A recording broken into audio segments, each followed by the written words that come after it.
Oh, big boy! Oh, Even bigger than last year. And what do you want for Christmas, big boy? I want you to watch these 10 movies and rank them for me. Thank you. Oh dear.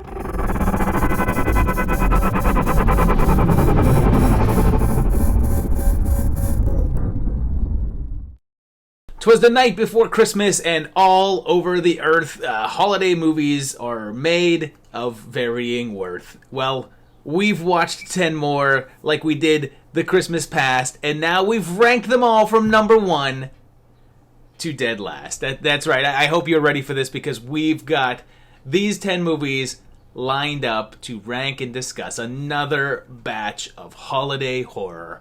And always when I say we, I mean that this list of movies was sent out to my patrons on patreon.com. They watched the movies and they sent it back to me. And every time they ranked a movie number 1, it got 1 point. If they ranked it number 2, it got 2 points, and so on. The movie with the least amount of points is the best, with the highest number of points coming in at dead last. So, for a little bit of holiday spirit, I know we're almost there, we're almost at the day, but I have my panel here with me today to discuss these movies, and first up is a familiar face. You've seen him before, coming at you live from the sunny state of Florida. It is Mr. Clay. Clay, welcome back, and happy holidays to you. Happy holidays, Josh. How are you? I'm very good and feeling very jolly. You actually have something pretty cool coming up. You're performing in a concert. Is that right? A concert for our recently departed Stephen Sondheim. For anybody who knows musicals or some movies that he wrote the music for, he just passed away, and I will be part of a concert as a tribute to his life on January the 8th in New York City at Green Room 42, if anyone's interested. Also on the panel, actually for the first time on the full panel, but not the first time on the show because he's been in a couple of the Jam episodes, I want to welcome my good friend and patron, Thom. Thom, welcome to the show. Thank you very much. Excited to be a part of a whole big episode here. Thom actually has some pretty cool stuff. He's a fantastic artist, and you can check out his art on Instagram at Thom Wade. But you also have a podcast that I have appeared on. Yes, twice, in fact. Yes, that's true. Yes, because we discussed Jaws last year, and the new season, you got to kick it off where we just kind of talked about this channel. And that is, it's called The Podcast with No Name, because I'm not terribly original with naming things. And actually, for the first time on the panel, I'm very excited about our special guest this year. Coming at you from either the North Pole or the town of Twin Peaks. I'm not quite sure, but it is Santa Claus. Oh, Josh, I had to stop by my friend Jeremy's house to do this because he has Wi-Fi and the North Pole's not too trustworthy. I imagine there's not a lot of towers up there. Oh, he's sleeping, so don't worry. And I think he's going to be sleeping one off. He's on the naughty list. So we don't have to worry about how loud we're getting. That's good. It said that you have a very important message for people because people just leave you milk and cookies. Well, remember, Santa also likes donuts and coffee. There's my panel. With that being said, I do want to get right to these rankings. We did get 24 lists this time around, so that means that the best possible score that a movie could have is 24 points. That's if everybody ranked number 1. And if everybody ranked the movie dead last, it would have 240 points. So, coming in at dead last with 203 points is Santa Claus.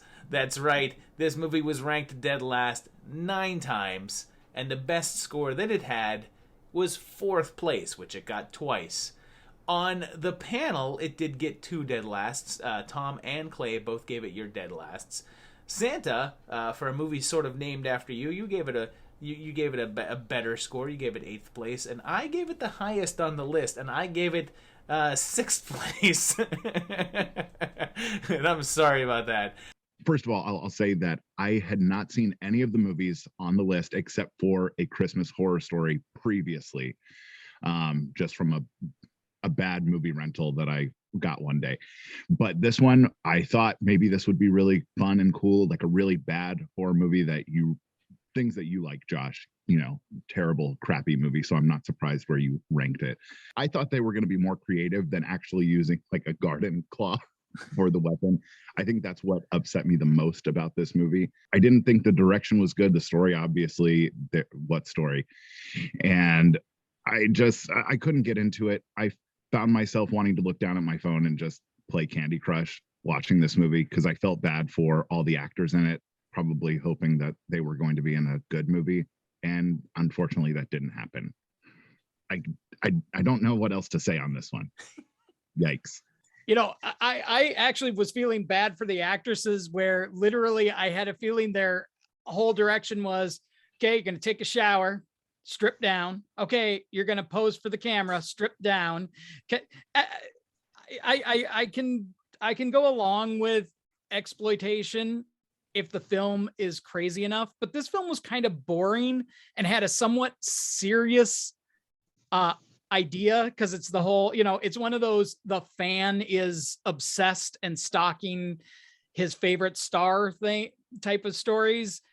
It's really weird that it's one of the guys involved in making the original Night of the Living Dead. I don't know. I was bored with it, and it had no flair. Like there was nothing where I could go like, oh, well, yeah, it's dumb, but it lacked so much. Well, it wasn't very Christmassy, but it made it very easy to know who to put on the naughty list. Oh my, so many jingle bells.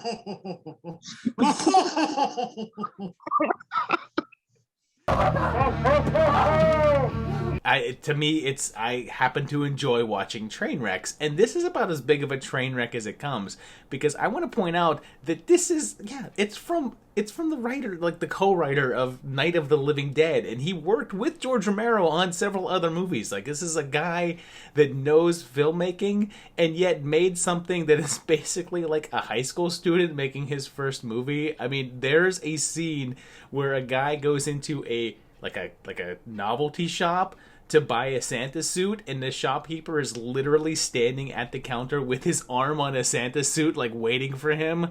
Like they had to tell him, just go in, it'll be all right there. But I will say that I don't think it was very Christmassy. I agree with Santa that there's not a lot of. I really feel as if this script was like completed and ready to go, and they just at the last minute made the Christmas link to it, because if you just listen to the words of the script and everything like that, there's very little to do with Christmas. But I don't know. I guess I have a weird soft spot in my heart for it for no reason whatsoever. But I'll watch it because it's goofy. And jingle bells. and lots of jingle bells. Okay, then going on to our number 9 movie. Number 9, a little bit higher up here with 180 points, is the classic 80s slasher To All a Good Night, which was ranked dead last 2 times, and its best score that it got was 3rd place. So it did get a decently high score on there. On the panel, me and Thom ranked it pretty darn low at 9th place each. And Clay and Santa, you guys also gave it pretty low with 7th place. I will say that I wish I could have ranked this a little bit higher because it starts off so strong with an amazing dummy. One of the best dummy falls that I have ever seen in my entire life, and it makes me very happy. But it's just so painfully boring. It's really dull. I do find it funny that like everyone is so horny in this movie. There's just a lot of like the horniness happening. Like the one girl hooks up with the one guy, but then like later on in the movie, she's like romantically linked to just another dude. And it's like the random college girl gets jazzed up by a very weird looking police officer. It's just like, she meets a police officer and immediately has to like have sex with him. I don't know. I did like it. I thought it's just kind of boring. It's very slow moving. I feel like it feels very random too. Sometimes they're Santa killers, but there's a suit of armor scene, and it's like, it just makes me ask all sorts of weird questions. Like, how long was somebody in that suit of armor that they waited for a couple to come in and start having sex by it? You know, nothing feels ultimately like it has to be set at Christmas. You could set it in the summertime, and the Christmas didn't feel at all like it was integral to it. And I even remember the first time I ever saw the poster or the box art for the VHS. If you zoom in really close, you can see that there's Christmas lights on the building. Nothing about this felt like it's an integral Christmas watch, and it's too boring to keep me coming back and going, I could watch this again a year. You know, like I can't even hate watch it because it's not something that I can hate. Well, it wasn't very Christmassy, but there was a lot of stirring going on at night. A lot of people for the naughty list. I tell you what. Oh, what? I don't agree with what those fake Santas were doing. Bad, bad, bad, and naughty. He should have just given them coal. Coal would have been much more preferable to being chopped up in airplane props, right? Oh, yes, and they could use it to heat their houses, because obviously they need to take clothes off a lot. That's right, yeah. It must have been very chilly in there. I agree. Well, no, wait, actually, that doesn't make... But anyway, I knew I was in trouble right from the start. It's kind of like if The Facts of Life was made into a horror film. The old lady taking care of them, and then all these crazy girls. Loved it. Hey, did anybody else realize some fun trivia that that pilot Stryker, played by Harry Reams, is a porn star? Didn't waste time getting to the killings, but when that's literally all you have to run on, I understand why. Also, another TV show that I could liken it to was just a very long episode of Murder, She Wrote. Also, it's one big commercial selling milk. The one guy is drinking milk like it's going away forever. And I did enjoy the sex murder scene. It was actually fun. It made me laugh. It was funny. So that's those are my thoughts on that crazy wild Murder, She Wrote / Facts of Life horror movie. The one reveal that they brought in, I was like, they didn't set this part up at all, which was after they revealed the husband. Mother, yeah. The husband comes out of nowhere. I know. It's like, wait, what? Well, not only does the husband show up out of nowhere, but he was the police officer that showed up earlier in the movie. And it's like, wait, what? All right. Well, that takes us up to our number 8 movie. Number 8, with 168 points, the movie that I think probably a lot of people was going to end up as dead last, but it did not. And it is Black Christmas 2019. Although it was ranked dead last 4 times, which is 2 more than To All a Good Night did. And its best score that it got was first place. It did get 1 first place nod. On the panel, we did not have as favorable opinions of it, but nothing too terrible. Clay, you had it the lowest with 9th place. I had it in 7th place. And Thom and Santa had it a little bit higher with 6th place. There you go. I do think that I should say right off the bat that this movie, it does not deserve the hate that it gets. What it deserves is a shrug of the shoulders. Everything is just so obvious. You can figure out the entire storyline of the movie within the first 10 minutes of the movie. If you watched the trailer, then you knew exactly what was going to happen, so you didn't even need to watch the movie. It's a weird movie because I don't have much disdain for it, but it was just such a blip. Although I will say that I'm not sure if there was straight up ripping off the Exorcist 3 scene or if they were paying homage to it. Which, if it was an homage, I actually appreciated that. At least it was something that caught my attention. But for the most part, it didn't. There was a surprise. I will say this, Josh. There was one thing that I thought was going to happen and did not happen. Black Nerd did not die. And I called it from the beginning. I'm like, Black Nerd's going to die. Didn't die. I love seeing women kick butt in movies. I love it. If I know that there's a cool revenge movie, I'm there because I think those are so much fun. Definitely inspired by some events in real life that were going on at that time. So I get why, the writer and the director felt like maybe this is an important story to tell. But if you're going to tell an important story with a strong message, maybe you should put it in a movie that's good. I really liked the song that the girls sang. That was pretty powerful hit to the stomach. That was a pretty good moment if you're looking at it from a political standpoint. I didn't see the movie when it came out in 2019, but I already remembered the trailer and I'm like, I know exactly what's going to happen in this movie. Nothing weird or scary is happening here. I felt completely safe and also completely uninterested. So yeah. My basic description of the film is it's aggressively okay.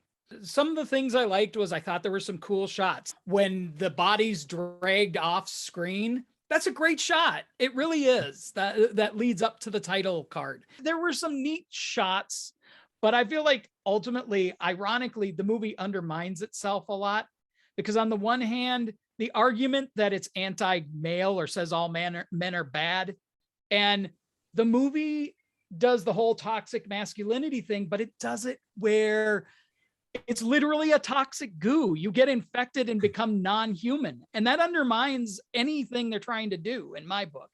If they're not human, how can I feel like those guys are guilty of being terrible?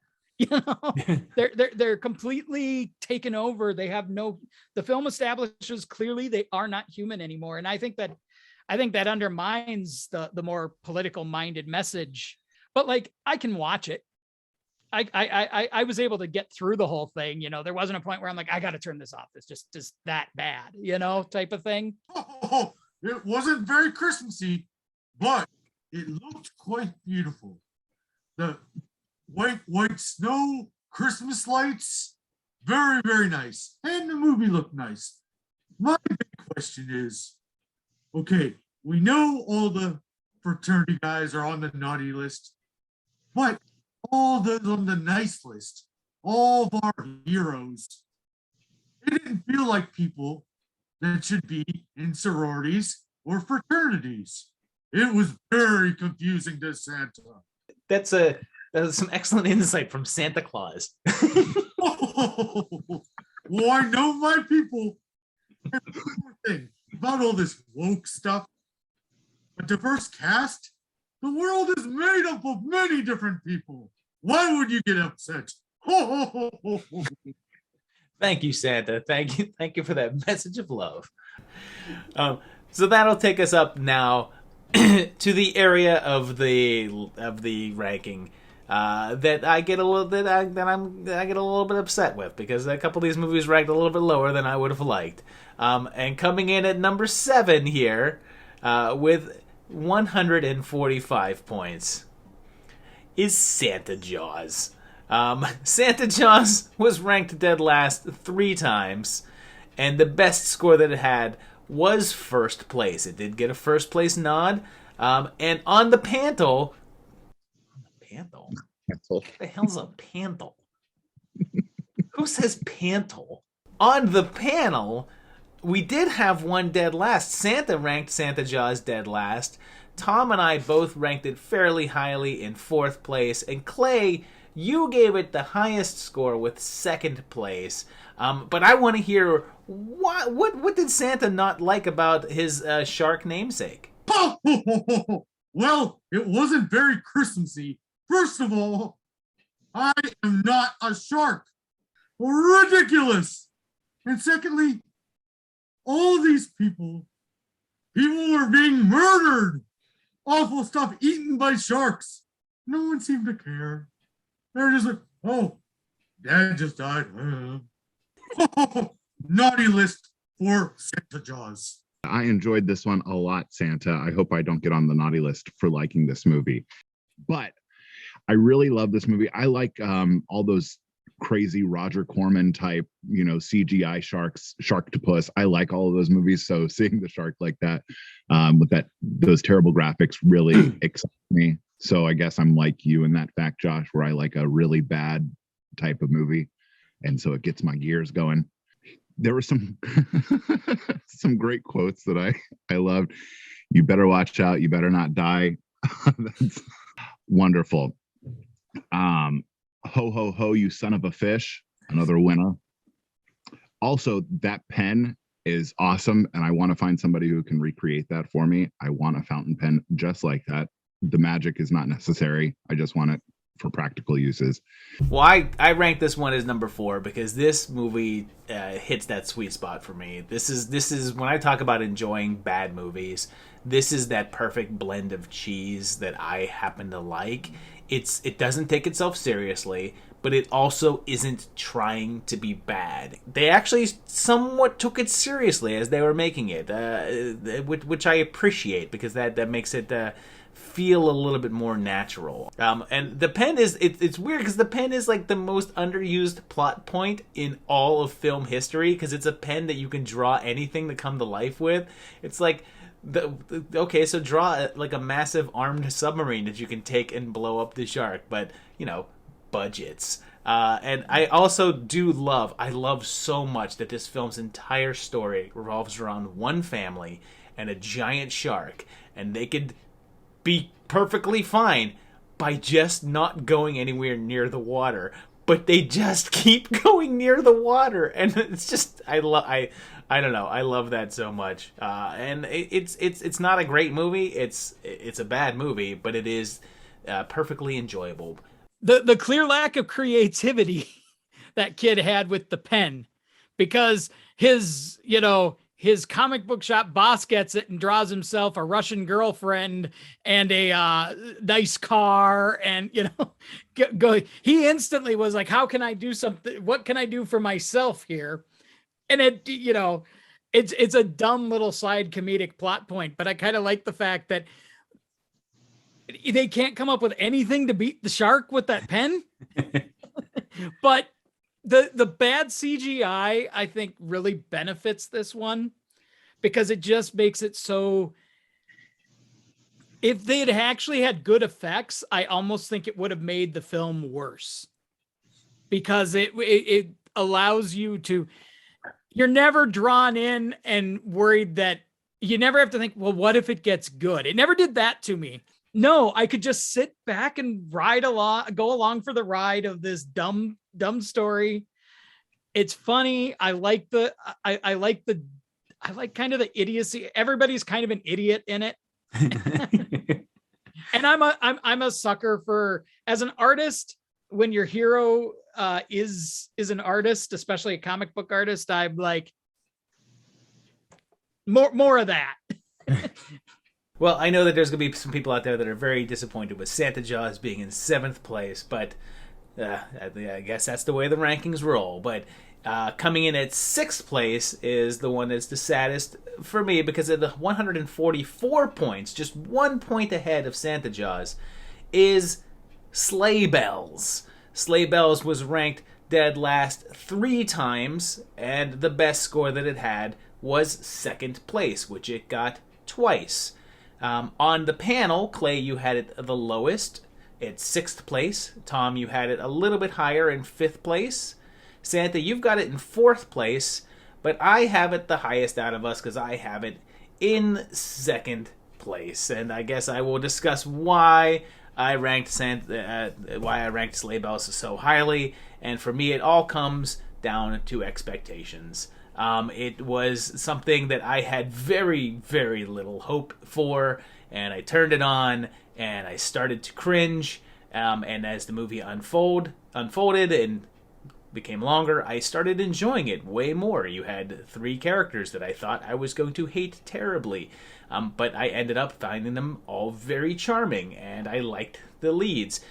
Barry Bostwick as Santa Claus was fantastic. He just really committed to that and had a blast. You had one of the coolest Krampuses that I've ever seen, sculpted by Dead Last's very own Mikey Rotella, and I just felt like everyone was having a lot of fun. It's a fun movie. You've got Diane Salinger popping into the movie. You've got Simone from Pee-wee's Big Adventure popping in there to just cackle it up and have a blast as Mrs. Claus.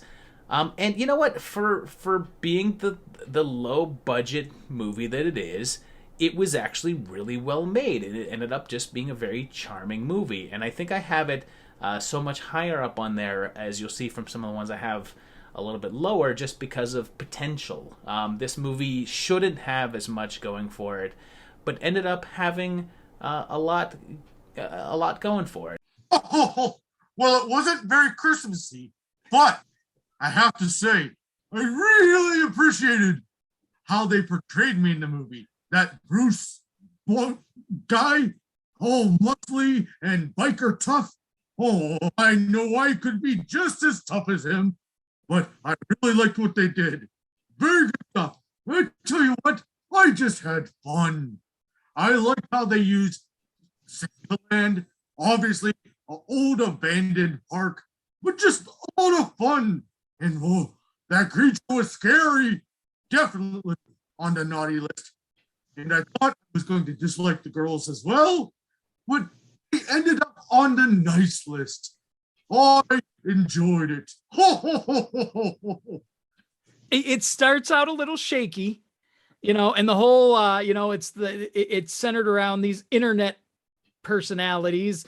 So I find myself thinking, oh, this is going to get obnoxious. And it didn't. I really did wind up liking these 3 girls. They were a lot of fun. And again, Barry Bostwick makes for a very fun Santa Claus. I always like when people do the kind of non-traditional take on a Santa, where their Santa's a little, even the recent Netflix movies with Kurt Russell, where he's playing Santa, and it's just kind of like a big burly Santa. And I'm like, okay, I like that. That works for me. So I thought this was a lot of fun. I have no problem saying I thought it was actually quite good by the end. Yeah, I did enjoy the movie, but just based on some other of the films on the list, it got put where it is. I can't say anything bad about Barry Bostwick. I mean, come on, he was in Rocky Horror. Yeah, this was a fun, spooky Dan Walker film. I enjoyed that they put in the spooky. I thought the graphics at the beginning were awesome. Whatever company did the graphics, fantastic job opening the film. Wow. I would have also titled this movie Grungy Christmas. I love the 3 girls. Blue Adventure Girl was my favorite. I just really had so much fun watching this movie. I wish it wasn't 6th place on my list, because it was a movie that I wouldn't mind telling people about and watching again with other people, because I'd like to see other people's reaction to this movie. And I enjoyed the setting of the film being in a deserted park. I enjoyed it a lot. I don't really have anything bad to say about it. It's just in the place where it is, but nothing bad about it. All right, moving into the top half of the list right now. This is where I start to get in disagreement with this ranking, because at number 5, with 142 points, only 2 points ahead of Sleigh Bells, is Silent Night 2012, the remake of Silent Night, Deadly Night, sort of. It was ranked dead last one time, and the best score that it got was 1st place, which it got twice. On this panel, I ranked it dead last. Santa, you had it in 9th place, so obviously you didn't like it that much either. And Clay and Thom, you guys also had it pretty low in 8th place, which I think it's pretty interesting that all of the members of the panel had it ranked lower than it actually landed up on the list. But I do want to say the reason why I had this ranked in dead last is because I hate it. I think that this movie is everything that I hate about late 2000 horror movies. It's just Saw level torture porn with no deeper context. The violence is fine, but you don't care about any of the characters. Everybody is just miserable. Even your lead, you don't really feel that much for her or her family. I feel it also loses points for me by having Malcolm McDowell and Donald Logue and basically wasting them. But yeah, this is just, it's just, if there's ever an era in horror that I just completely don't appreciate, it's that late 2000, early 2010s era before horror turned the corner to try and be a little bit deeper contextually. And this is that to a T. Oh, not very Christmassy at all. I know it was supposed to be like a big Santa fest, but it was the most pathetic Christmas festival I've ever seen. Oh, everyone looked bored. The weather looked not Christmassy at all. And I tell you what, it just was a mean movie. Everyone was awful. Everyone deserved to be on the naughty list. Just good. I did not appreciate the festival. It was not Christmassy. But I tell you what, Malcolm McDowell is going to get a special Christmas gift this year because he had to be in this big pile of steaming, not Christmassy movie. And I will forgive Donald Logue for his very mean portrayal of me.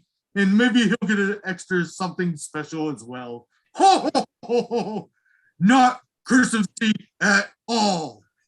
Honestly, everyone feels like they're miserable making it. Not just like the characters are miserable, but like the actors are going, when am I done? When do I get my paycheck? When do I get out of here? I don't like any of these people. And I don't even feel bad for the little kid that gets killed because that little kid was such an ass. Definitely on the naughty list. Very bad child. I'm sorry, but I can't, and I feel like that was one of those things where they're like going, look how edgy we are. Yeah. We killed a kid. And I'm like, yeah, but you didn't kill a sweet, innocent kid. You killed a kid that somebody might actually smack in behaving like that in a mall, Yes.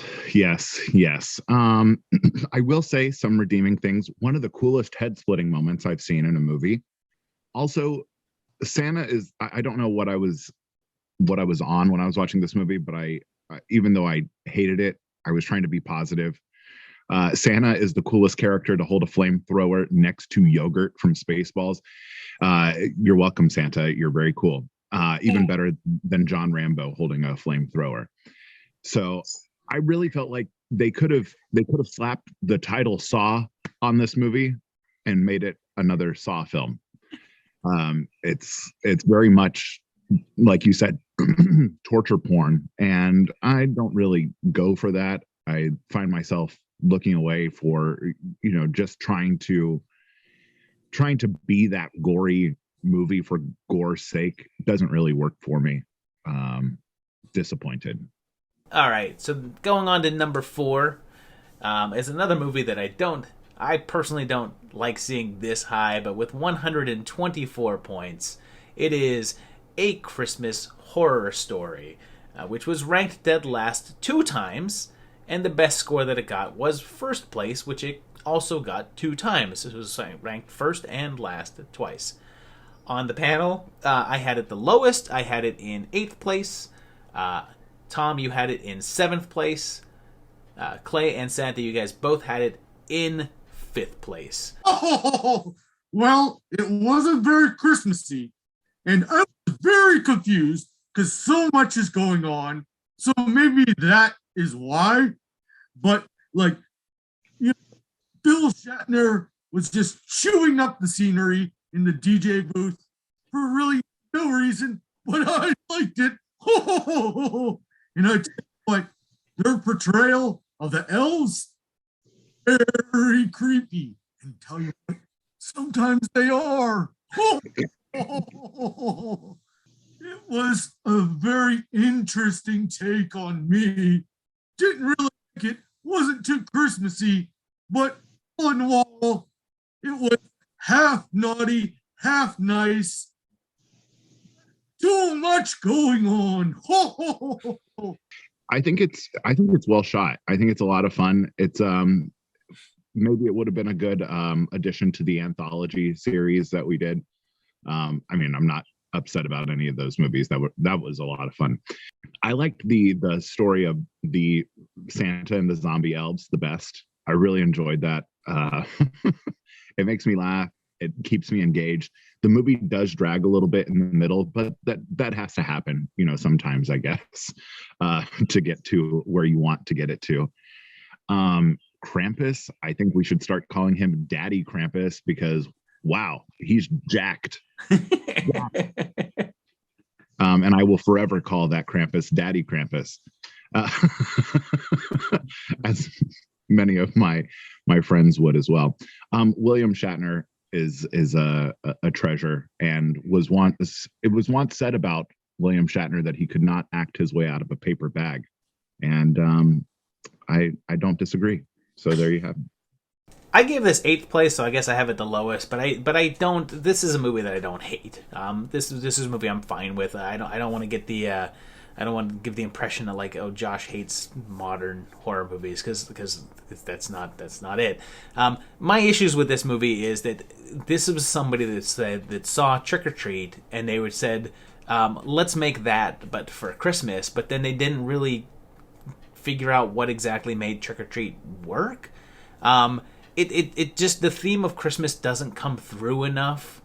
You're calling your movie a Christmas horror story, and then you have 2 stories that don't really have anything to do with Christmas, and it doesn't match up. And the biggest problem for me is that you have an anthology story, but you keep on bouncing back and forth through them all, and it completely killed all of the narrative momentum that you had in that. At least Trick or Treat had the sense to say, we're going to give you the whole chunks of story at one time and not interrupt it, but then we're going to have parts of it play out later on. Whereas this just kept bouncing back and forth, and it's just a big mistake. It just doesn't really feel like it leads up to anything. I do think that, yes, I think a lot of the things were shot well. I actually like that whole Santa segment, but I do think the breaking it up, it was hard to tell what was a wraparound. So I wasn't sure why I was jumping back to certain things, and splitting the stories up didn't really help. It made it all the more confusing. And I'm still unsure if I like the resolution of the Santa story or if I wish they wouldn't have done the reveal they did. I kind of like having fantasy elements. I feel like people don't go into the whimsy enough when they make horror set around Christmas. And I think that's part of why I loved, Doherty's Krampus, is it's about Christmas. It feels Christmassy. And that's the hard part here for me, is ultimately I'm at odds with myself on what I appreciate, on both appreciating and wishing there was a little more whimsy. Yeah.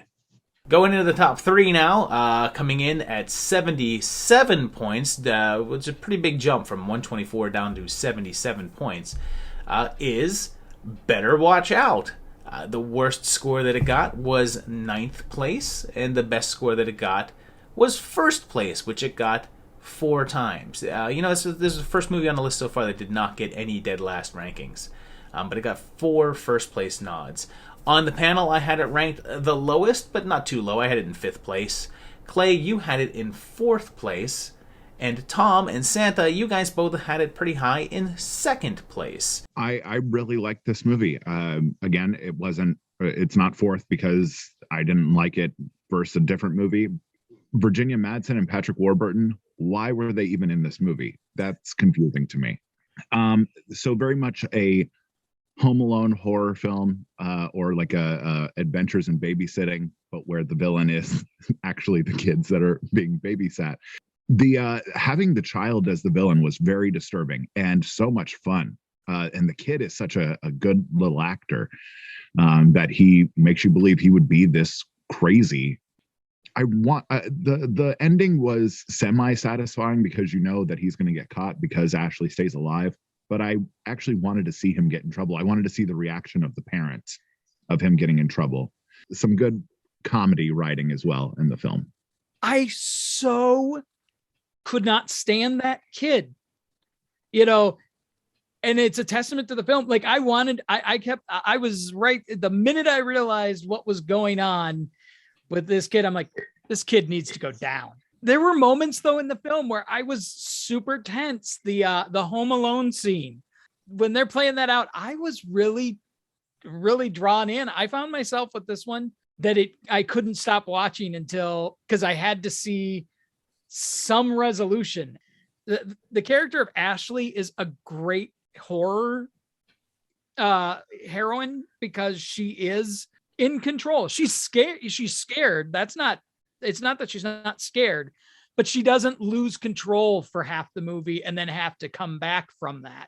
She's just she's a babysitter. It's her job to be in control, you know? I ranked this a little bit lower. I ranked it in 5th place, but it's not because I think it's a terrible movie, but I just feel as if it could have been a much better movie. My biggest problem is that this movie hinges upon a twist. It's best to go in not knowing anything about it, but when I was rewatching this, I realized I think that the twist either happens too early in the movie or too late in the movie, because it feels like it's two separate movies.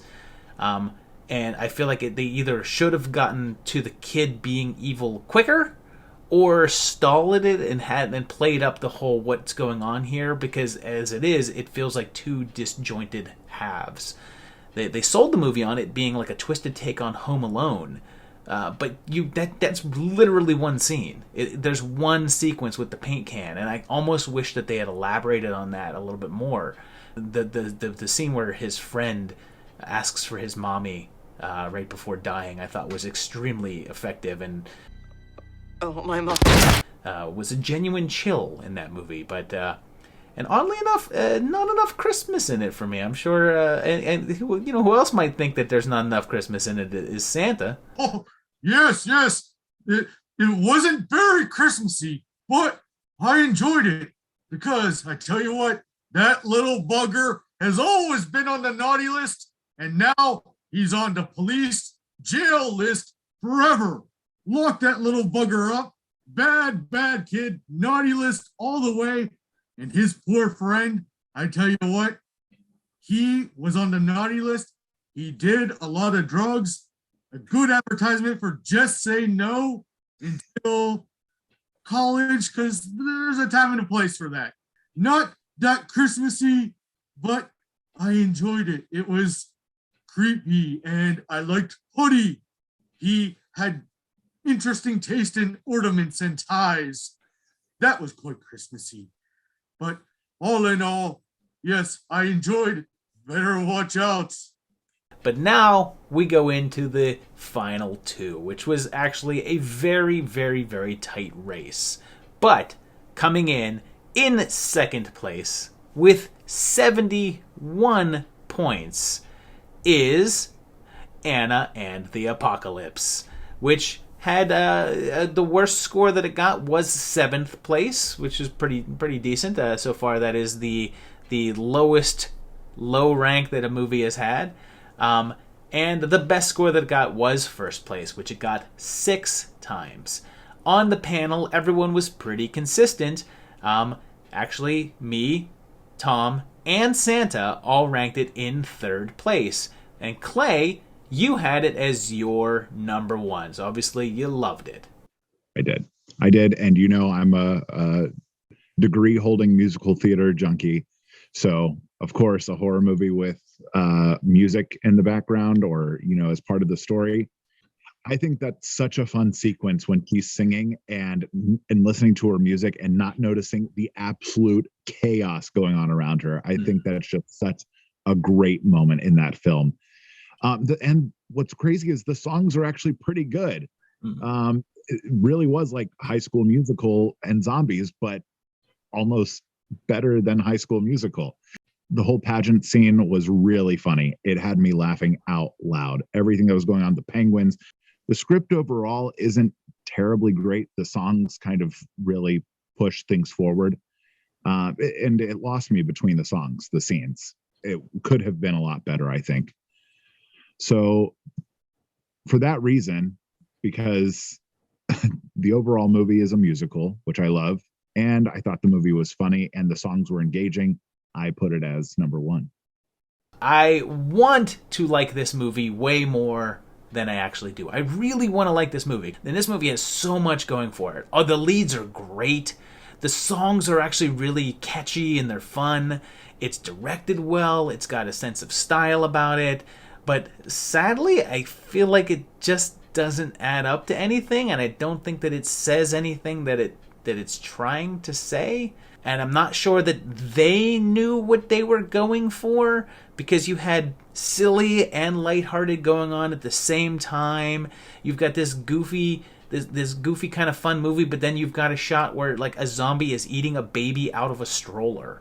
And then you've got Paul Kaye as the teacher, and I don't think that they told him what movie he was in, because his character feels like something out of a much more farcical film. That being said, it's a blast to watch. It's certainly fun to watch, but it's not one that leaves me jonesing to watch again. Oh, yes, it wasn't very Christmassy, but I tell you what, I love Christmas carols, singing, singing, singing, and this movie had plenty of singing and joyous, although weird content songs, but they were having so much fun singing and dancing. So I really, really liked that. And I tell you what, I really appreciated that I had nothing to do with being a villain in this movie. It was just zombies, and they're villains. You know they're on the naughty list because they're dead. They don't even get presents. Good jolly time. I'm not normally a big musical guy, but I do appreciate some, and the tone is the real problem. It's one thing.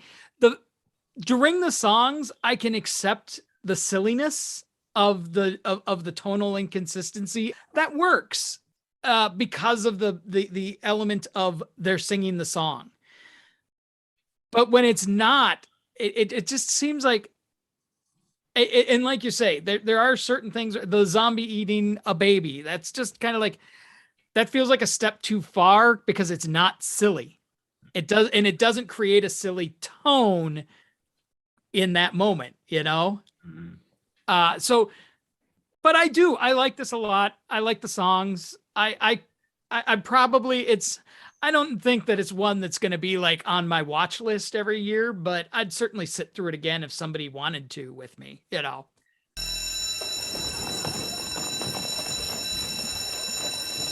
Well, that takes us to our number one movie, the cream of the crop. Obviously the last one left here. And at number one with 66 points, beating Anna by 5 points, is Rare Exports from Finland. The worst score that it got was 9th place, and the best score that it got was 1st place, which it got 8 times.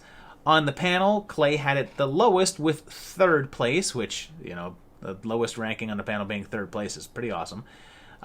Thom, Santa, and me all gave it 1st place, so a lot of love for Santa Claus and the Rare Exports. But Clay, I'll let you go first here because you were the only one that didn't rank it first. So how did you feel about Rare Exports? Looks wise, my goodness, it's beautiful. It's a beautiful movie. Of course, I really love those Swedish, Norwegian, Netherlands, snowy type of thrillers. I really enjoy all of them. I love the dark humor. For some reason, cheese doesn't come off as cheese in a different language.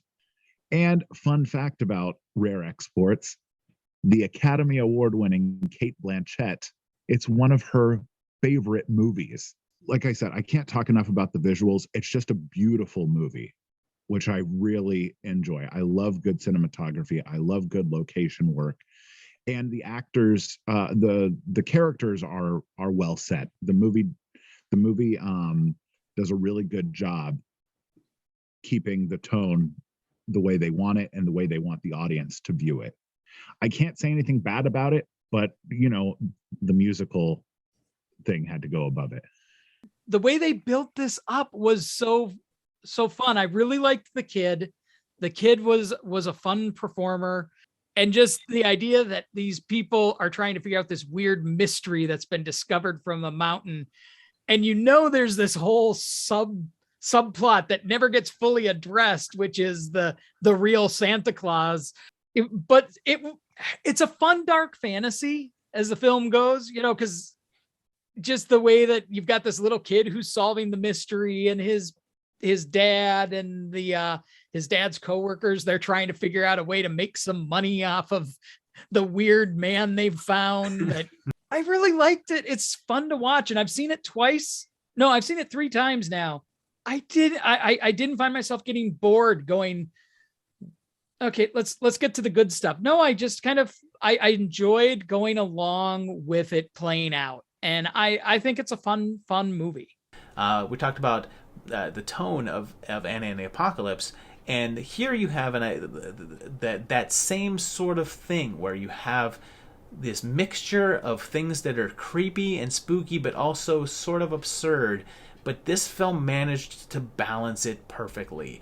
It's very beautiful. The scenery in this film is just outstanding, and some of the shots of that Finnish countryside is just gorgeous.